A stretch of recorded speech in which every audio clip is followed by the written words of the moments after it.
Hey there everybody.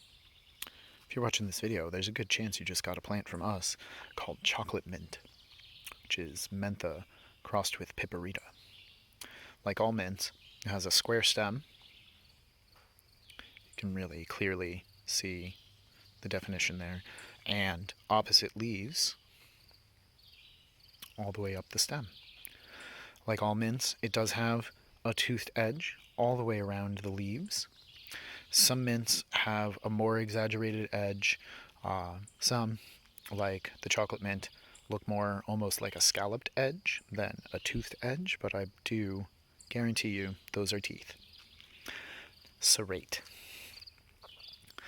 This is actually a sterile cultivar of mint. It will not set seed, even though you will see a whole lot of flowers to it.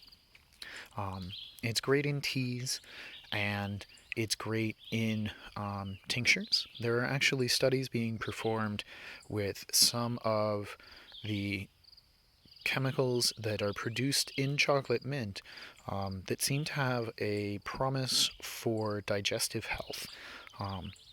We find that of the tinctures we make, the chocolate mint seems to help the most with people with IBS, colitis, and ailments such as those.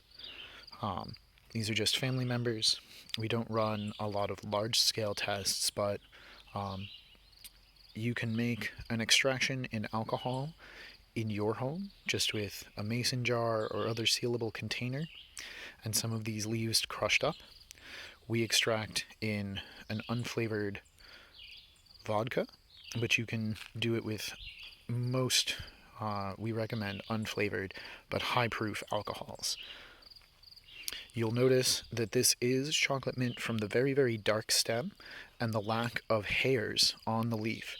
So unlike some of the other mints, this has a very smooth texture and does not require as much maceration to have a good, pleasant feel. You can also, if you're not looking for specifically high dose concentrations of the medicinal properties of this plant, what you can do is take a few leaves and stem, chop them up a bit, and throw them into some cold water, either a large container or just a glass if you're looking to sip on it. Let it sit for a few minutes and then take a drink. It's very pleasant, it's very cooling in the summer, and it's good for your tummy. I like it a lot. Chocolate mint. Till next time, thanks for watching, and happy planting!